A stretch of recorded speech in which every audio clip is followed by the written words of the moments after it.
अम्लीय माध्यम में आयोडाइड आयन ऑक्सीजन से ऑक्सीकृत होते हैं। यहाँ वो ऑक्सीजन से ऑक्सीकृत होकर आयोडीन में ऑक्सीकृत हो जाते हैं। तो जैसे आयोडाइड आयन यदि हम लेते हैं तो 4I minus plus 4H plus plus O2 is equal to 2I2 plus 2H2O। तो इस तरह से जो आयोडाइड है वह आयोडीन में ऑक्सीकृत होते हैं। आयोडीन जब जल से क्रिया करता है तो यह एक अस्वतः अभिक्रिया होती है, नॉन स्पॉन्टेनियस रिएक्शन होता है। हाइड्रोजन के साथ जब हैलोजन क्रिया करती है तो ये बहुत अधिक बंधुता रखते हैं हाइड्रोजन के प्रति, तो हाइड्रोजन से क्रिया करके ये हाइड्रोजन हैलाइड बनाते हैं। जैसे X2 plus H2 is equal to 2HX। यहाँ पर X की जगह पे हम फ्लोरीन, क्लोरीन, ब्रोमीन, आयोडीन लेते हैं। हाइड्रोजन हैलाइड जब जल से क्रिया करता है तो हाइड्रोहेलिक अम्ल बनता है। हाइड्रोहेलिक अम्ल बनता है तो यहाँ पर यदि HX गैसियस फॉर्म में है और वो जब जल से क्रिया करता है तो HX का एक्वस फॉर्म बनता है, और साथ ही साथ HOX या इसे हम हाइपोहेलस अम्ल भी कहते हैं। 2HX जो गैसियस फॉर्म में है जल से क्रिया करता है तो 2HX plus H2O is equal to 2HX aqueous form में प्लस HOX। HOX यहाँ पर हाइपोहेलस अम्ल को दर्शाता है। अब हम हाइड्रोजन हैलाइड के भौतिक अवस्था के बारे में जानेंगे। हाइड्रोजन हैलाइड इस परिवार में HF, HCl, HBr, HI इस तरह से होता है। तो इसमें से जो HF है वो द्रव अवस्था में होते हैं, बाकी सभी गैसियस फॉर्म में होते हैं। फ्लोरीन से आयोडीन तक हाइड्रोजन के प्रति जो बंधुता है वो कम होती जाती है और ये जल में घुलकर हाइड्रोहेलिक अम्ल बनाते हैं। तो अब हम इस परिवार के विभिन्न जो हाइड्रोजन हैलाइड हैं उसके अन्य गुणों के बारे में जानेंगे। सबसे पहले हम देखेंगे बंध लंबाई। HF के लिए बंध लंबाई 91.7, HCl के लिए बंध लंबाई 127.4, HBr के लिए बंध लंबाई 141.4, HI के लिए 160.9। तो ऊपर से नीचे आने पर हम देख रहे हैं कि बंध लंबाई बढ़ती जा रही है। इसका कारण है फ्लोरीन से आयोडीन तक परमाणु आकार में वृद्धि होना। तो जैसे जैसे परमाणु आकार में वृद्धि होगी H और X के बीच का जो बॉन्ड लेंथ है, बंध लंबाई है, वो बढ़ेगी। इसी प्रकार यदि बंध वियोजन ऊर्जा को देखेंगे तो HF के लिए बंध वियोजन ऊर्जा सबसे अधिक होती है क्योंकि F का आकार अपने परिवार में सबसे छोटा होता है।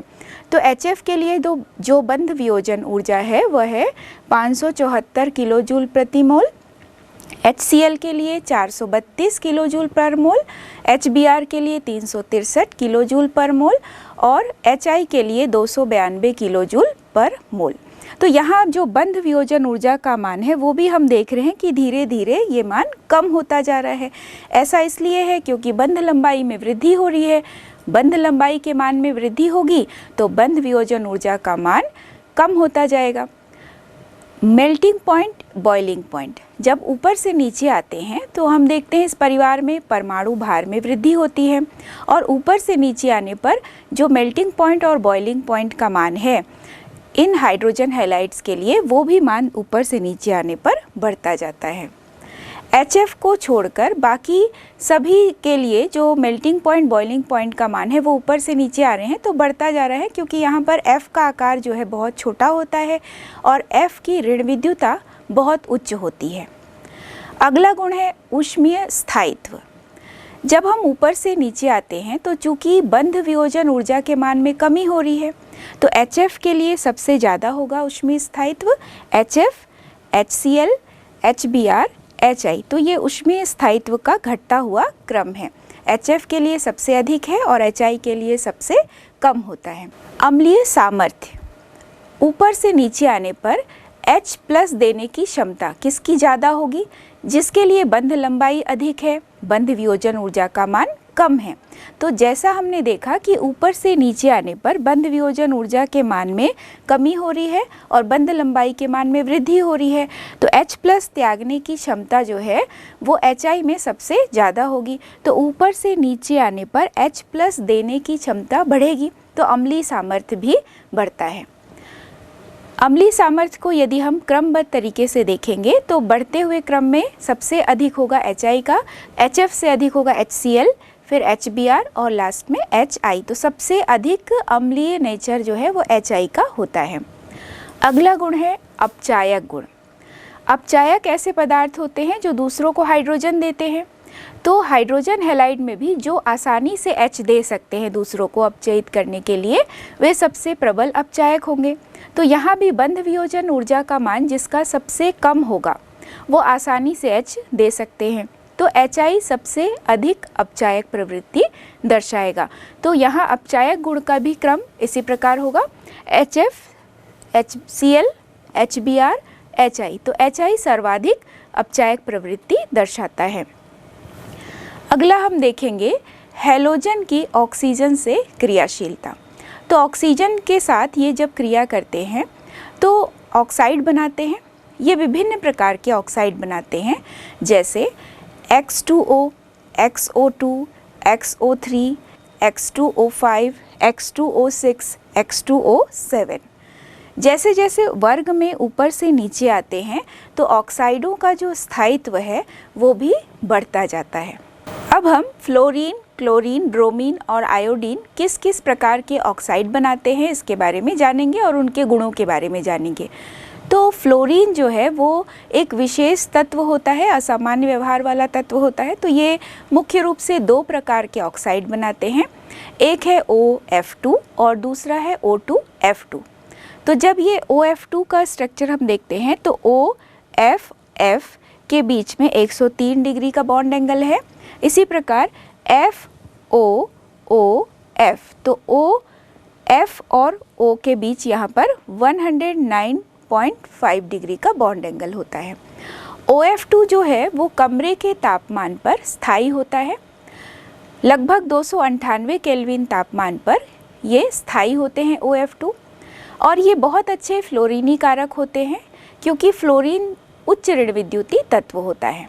O2F2 जो है वो प्लूटोनियम का भी फ्लोरीनीकरण कर सकते हैं।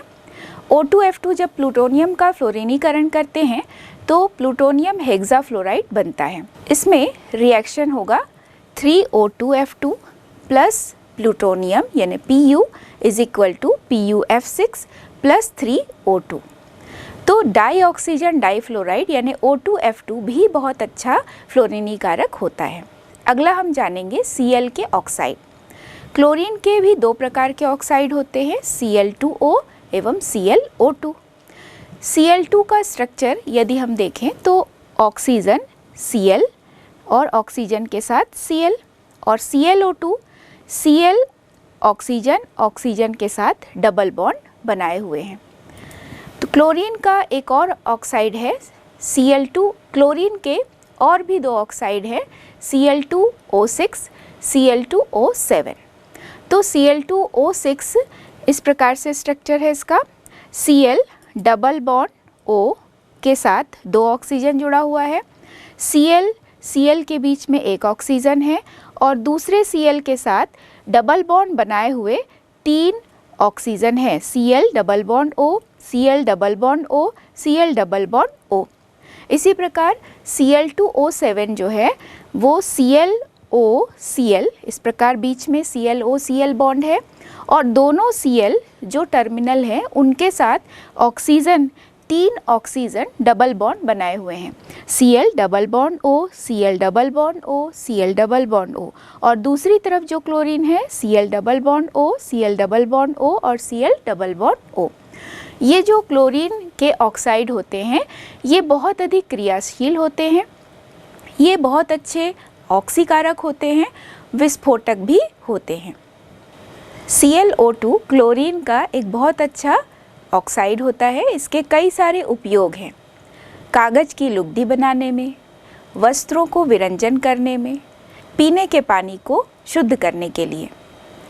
ब्रोमीन के ऑक्साइड, ब्रोमीन भी दो प्रकार के ऑक्साइड बनाते हैं, Br2O एवं BrO2। तो ब्रोमीन के जो ऑक्साइड है इसमें भी ब्रोमीन, दो ब्रोमीन ऑक्सीजन के साथ सिंगल बॉन्ड से जुड़ा हुआ है और दूसरी जो संरचना है BrO2 की उसमें Br ऑक्सीजन के साथ दो डबल बॉन्ड बनाए हुए हैं, यानी दोनों ऑक्सीजन Br के साथ डबल बॉन्ड से बॉन्डेड होते हैं। तो ब्रोमीन का जो ऑक्साइड होता है ये बहुत ही कम स्थायी होता है, बहुत कम तापमान पर ही ये स्थायी रूप में दिखाई देता है और ये भी प्रबल ऑक्सीकारक होते हैं। अगला है आयोडीन के ऑक्साइड। आयोडीन भी 3 प्रकार के मुख्य ऑक्साइड बनाते हैं, I2O4, I2O5, I2O7। इसमें से जो I2O5 है वो प्रबल ऑक्सीकारक की तरह कार्य करते हैं। I2O5 की संरचना को हम जानेंगे। I, O, I के बीच में सिंगल बॉन्ड है और जैसा हमने ब्रोमीन या क्लोरीन के लिए ऑक्साइड को देखा उसी तरह से आयोडीन भी दोनों ऑक्सीजन के साथ 2 डबल बॉन्ड बनाए हुए हैं और दूसरी तरफ भी आयोडीन दोनों ऑक्सीजन के साथ डबल बॉन्ड O और डबल बॉन्ड O। I2O7 की संरचना, I2O7 में भी I, O, I के बीच में सिंगल बॉन्ड है और दोनों जो टर्मिनल I है उसके साथ ऑक्सीजन डबल बॉन्ड बनाए हुए हैं। तीनों ऑक्सीजन डबल बॉन्ड बनाए हुए हैं। इसमें I double bond O, I double bond O, I double bond O, दूसरी तरफ भी I double bond O, double bond O, double bond O। तो इस तरह से I2O7 की संरचना हो गई जिसमें I, O, I के बीच सिंगल बॉन्ड है और दोनों टर्मिनल आयोडीन के साथ जो ऑक्सीजन है वो डबल बॉन्ड से अटैच्ड है। I2O7 ठोस होते हैं। प्रायः ये सभी आयोडीन के जो ऑक्साइड हैं वो अविलेय होते हैं और ठोस प्रकृति के होते हैं, लेकिन गर्म किए जाने पर ये अपघटित भी हो जाते हैं। जिसमें से I2O5 जो है वो बहुत अच्छा ऑक्सीकारक होता है और इसका प्रयोग कार्बन मोनोऑक्साइड गैस के आकलन के लिए भी किया जाता है। सभी हैलोजन के जो ऑक्साइड हैं उनकी प्रकृति अम्लीय होती है, क्योंकि ये जो ऑक्साइड है जब जल से क्रिया करते हैं, जल से क्रिया करके ये ऑक्सो अम्ल बनाते हैं, इसलिए ये सभी अम्लीय ऑक्साइड होते हैं। जैसे जैसे इन ऑक्साइडों के ऑक्सीडेशन नंबर में वृद्धि होती है, इनका जो अम्लीय नेचर है वो भी बढ़ता जाता है। हैलोजन की धातुओं से क्रिया। हैलोजन जब धातुओं से क्रिया करता है तो मुख्य रूप से आयनिक प्रकृति के यौगिक बनाते हैं। धातु से क्रिया करते हैं तो धातु इलेक्ट्रॉन त्याग देते हैं और ये जो हैलोजन है इनकी प्रवृत्ति होती है इलेक्ट्रॉन ग्रहण करने की। जैसा हम समझते हैं कैल्शियम क्लोराइड के लिए कि कैल्शियम के बाह्यतम कोश में 2 इलेक्ट्रॉन हैं जो क्लोरीन के 2 परमाणु ग्रहण करते हैं और कैल्शियम क्लोराइड नामक एक यौगिक बन जाता है जिसकी प्रकृति आयनिक होती है। तो X2 + M, M यहाँ पर धातु हो सकता है, कोई भी धातु यहाँ हो सकता है। प्रायः जो धातु है वो एक संयोजी यहाँ पर यदि लेंगे तो एक संयोजी अगर लेते हैं तो NaCl बन जाएगा एक एग्जाम्पल, और द्विसंयोजी लेते हैं तो कैल्शियम के साथ यदि क्रिया कराएंगे तो कैल्शियम क्लोराइड, मैग्नीशियम क्लोराइड, इस तरह से यौगिक बनेंगे। तो X2 + M = MX2 और कैल्शियम के साथ क्रिया करते हैं तो कैल्शियम + Cl2 = कैल्शियम क्लोराइड। यदि एक संयोजी धातु लिया जाए तो किस प्रकार के हैलाइड बनेंगे वो देखिए, MF, MCl, MBr, MI। तो जैसे जैसे ऊपर से नीचे आते हैं तो आयनिक प्रकृति घटती जाती है। इसका कारण ये है फजांस रूल के आधार पर जैसे जैसे ऊपर से नीचे आते हैं तो यदि ऋणायनों का आकार बढ़ता जाएगा, धनायनों का आकार छोटा होता जाता है, तो यहाँ ध्रुवित करने की जो प्रवृत्ति है वो बढ़ती जाती है और सहसंयोजक नेचर जो है वो बढ़ेगा, आयनिक गुण जो है वो घटता जाता है। यदि धातुएं एक से अधिक ऑक्सीडेशन स्टेट शो करती हैं तो जो उच्च ऑक्सीकरण अवस्था वाले हैलाइड होते हैं उनकी प्रकृति सहसंयोजी होती है निम्न ऑक्सीकरण अवस्था वाले हैलाइडों की तुलना में। यहाँ पर हम उदाहरण लेंगे, जैसे टिन क्लोराइड SnCl2 की तुलना में SnCl4 अधिक सहसंयोजी होगा। इसी प्रकार PbCl2 की तुलना में PbCl4 अधिक सहसंयोजी होगा। SbCl3 की तुलना में SbCl5 अधिक सहसंयोजी होगा। इसी प्रकार UF4 की तुलना में UF6 अधिक सहसंयोजी प्रकृति का होता है। अगला हैलोजन का गुण है अंतर हैलोजन यौगिक, इंटर हैलोजन कंपाउंड्स। ये इंटर हैलोजन कंपाउंड्स क्यों बनते हैं? हैलोजन की आकार में परिवर्तन के कारण, हैलोजन की ऋण विद्युता में अंतर के कारण इस प्रकार के यौगिक बनते हैं। यानी हैलोजन के साथ क्रिया करके ही अंतर हैलोजन यौगिक बनाते हैं, जिसमें से जो एक हैलोजन है उसकी ऋण विद्युता बहुत अधिक होगी दूसरे हैलोजन की तुलना में। तो यदि हम इसके सूत्र को लिखेंगे AX, तो यहाँ पर A जो है वो बड़ा हैलोजन होगा और X छोटा हैलोजन होगा आकार में। इंटर हैलोजन कंपाउंड्स जो है वो ऑक्सीडेशन स्टेट के आधार पर विभिन्न प्रकार के होते हैं, जिसमें से AX जहाँ पर +1 oxidation state, AX3 +3 oxidation state, AX5 +5 oxidation state, AX7 +7 oxidation state. AX जो अंतर हैलोजन यौगिक है उसके कुछ उदाहरण हैं ClF, BrF। AX3 के कुछ उदाहरण ClF3, BrF3, AX5 ClF5, BrF5, AX7 IF7। तो ये कुछ उदाहरण हैं अंतर हैलोजन यौगिक के। यदि हम IF7 को देखें तो आयोडीन का आकार फ्लोरीन की तुलना में बड़ा होता है। तो प्रारंभ में हमेशा धन विद्युतीय तत्व होता है और दूसरे स्थान पर ऋण विद्युतीय तत्व होता है। तो चूंकि हैलोजन में दोनों ही तत्व ऋण विद्युतीय होते हैं, तो यहाँ हम कंपेयर करेंगे कि कौन सा ज़्यादा ऋण विद्युतीय है और कौन सा कम ऋण विद्युतीय है। तो जो कम ऋण विद्युतीय तत्व होगा वो पहले स्थान पर होगा, जो अधिक ऋण विद्युतीय तत्व होगा वो बाद में होगा। और AX को जैसा हमने देखा कि A की आकृति बड़ी होगी, A बड़े आकार का हैलोजन होगा और X छोटे आकार का हैलोजन होगा। अब हम इस परिवार में फ्लोरीन के असामान्य गुण के कौन कौन से कारण हैं वो जानेंगे।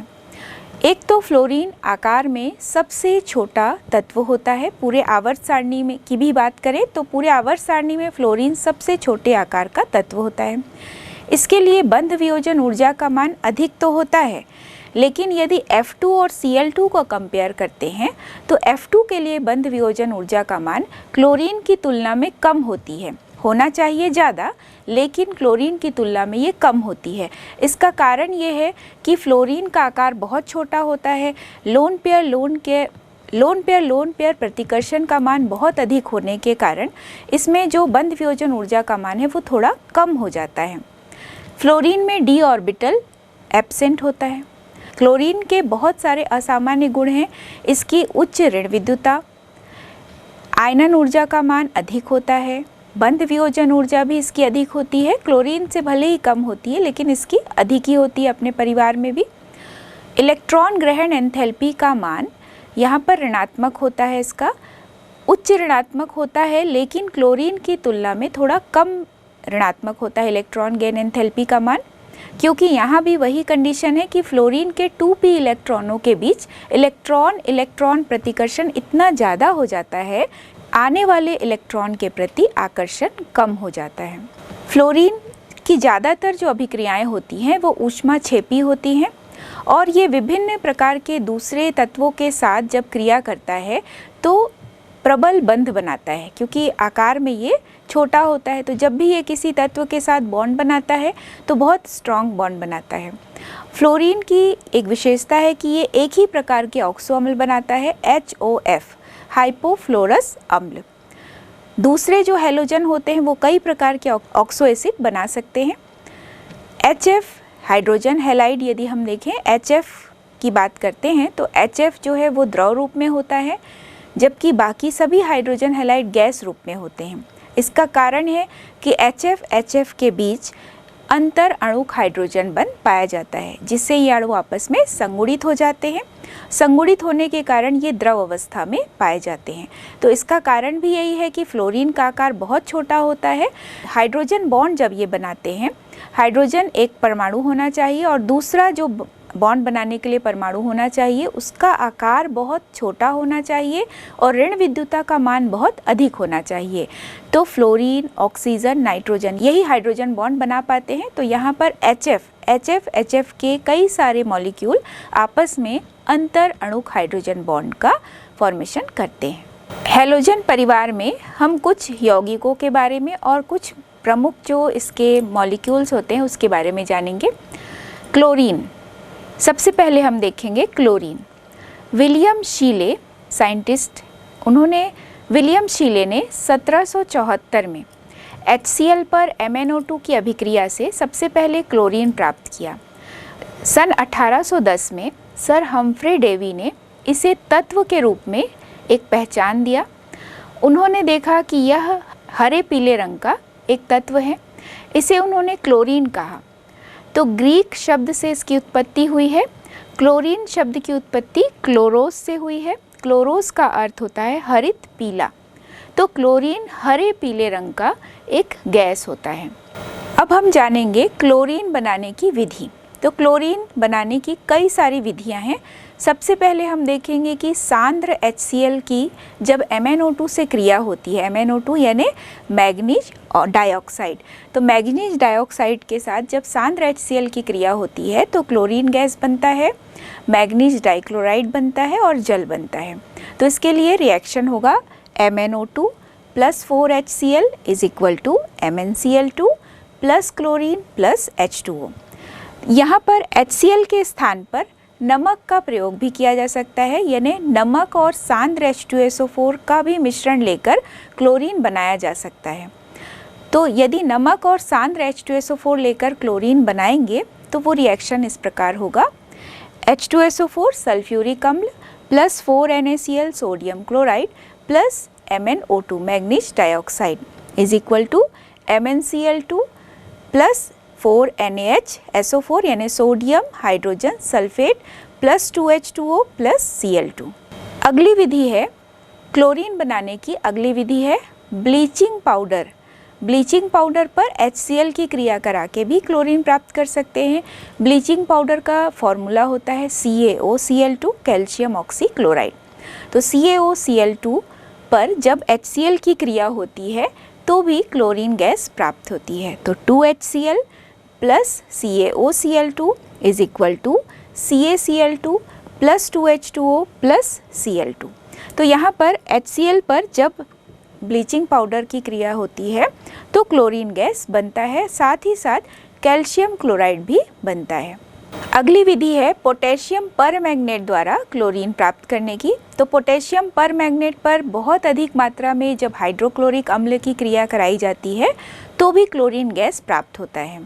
तो 2KMnO4 + 16HCl = 2KCl + 2MnCl2 + 8H2O + Cl2। तो Cl2 बैलेंस करेंगे तो 5Cl2। यहाँ पर भी क्लोरीन गैस KMnO4 पर अधिक मात्रा में HCl प्रवाहित करके प्राप्त किया जा सकता है। अगला है HCl की क्रिया जब लेड डाइऑक्साइड से कराते हैं। हाइड्रोक्लोरिक अम्ल लेड डाइऑक्साइड से क्रिया करके भी क्लोरीन गैस बनाते हैं। तो यहाँ पर 4HCl + PbO2 = PbCl2 + Cl2 + 2H2O। Chlorine बनाने की कुछ औद्योगिक विधियाँ भी हैं। सबसे पहले हम देखेंगे नेल्सन सेल। नेल्सन सेल में जब ब्राइन यानी बहुत सांद्र NaCl, अधिक सांद्र NaCl को ही ब्राइन कहा जाता है, इसका विद्युत अपघटन कराया जाता है नेल्सन सेल पर। तो यहाँ क्लोरीन जो है वो एनोड पर प्राप्त होती है। सांद्र NaCl के विद्युत अपघटन के द्वारा भी क्लोरीन गैस प्राप्त होती है। क्लोरीन गैस एनोड पर प्राप्त होती है। अगली विधि है डीकन विधि। तो डीकन विधि में HCl गैस पर CuCl2 के प्रेजेंस में जब ऑक्सीडेशन कराया जाता है 723 केल्विन टेम्परेचर पर, तो भी क्लोरीन गैस प्राप्त होती है। तो इसके लिए रिएक्शन है 4HCl + O2 = Cl2 2Cl2 + 2H2O। तो ये जो पूरा रिएक्शन है ये CuCl2 के उपस्थिति में कराया जाता है, जहाँ 723 केल्विन टेम्परेचर और 1 एटमॉस्फेरिक प्रेशर होता है। क्लोरीन बहुत ही तीक्ष्ण गंध वाली एक गैस होती है, दम घोटने वाली गैस होती है और रंग में ये हरे पीले रंग की होती है। बहुत अधिक विषैली भी होती है।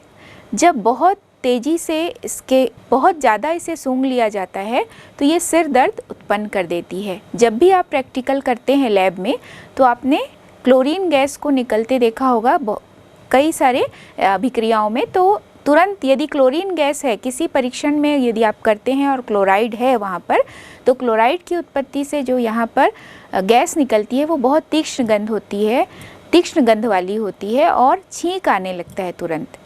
तो ये एक बहुत ही विषैली गैस होती है। क्लोरीन का जो गलनांक है वो 171.6 केल्विन होता है और क्वथनांक 239.11 केल्विन होता है। ये बहुत आसानी से द्रवीभूत भी हो जाती है, वायु से 2.5 गुना भारी होती है।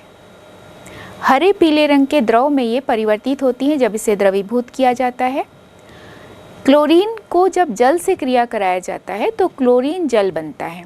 तो क्लोरीन जल के साथ क्रिया करके HOCl एवं HCl बनाते हैं। Cl2 + H2O = HCl + HOCl। और ये जो HOCl बनता है, यदि इसका अपघटन करा दिया जाएगा तो 2HOCl = 2HCl + O2। तो इस पूरे रिएक्शन में ऑक्सीजन उत्पन्न हुआ और क्लोरीन जल के साथ घुलकर क्लोरीन जल में परिवर्तित होता है। अब हम क्लोरीन के कुछ रासायनिक गुणों के बारे में जानेंगे। क्लोरीन जल पीले रंग का होता है। जैसे ही इसे सनलाइट में, सूर्य के प्रकाश में रखा जाता है तो HCl और HOCl के बनने के कारण इसका जो पीला रंग है वो खो देते हैं। तो ये किस प्रकार से रिएक्ट होते हैं और ऑक्सीकृत होते हैं, तो यहाँ जो ऑक्सीजन बनता है इसी वजह से वो विरंजक की तरह कार्य करते हैं और इसी कारण वह सूर्य के प्रकाश की उपस्थिति में अपने पीले रंग को खो देते हैं।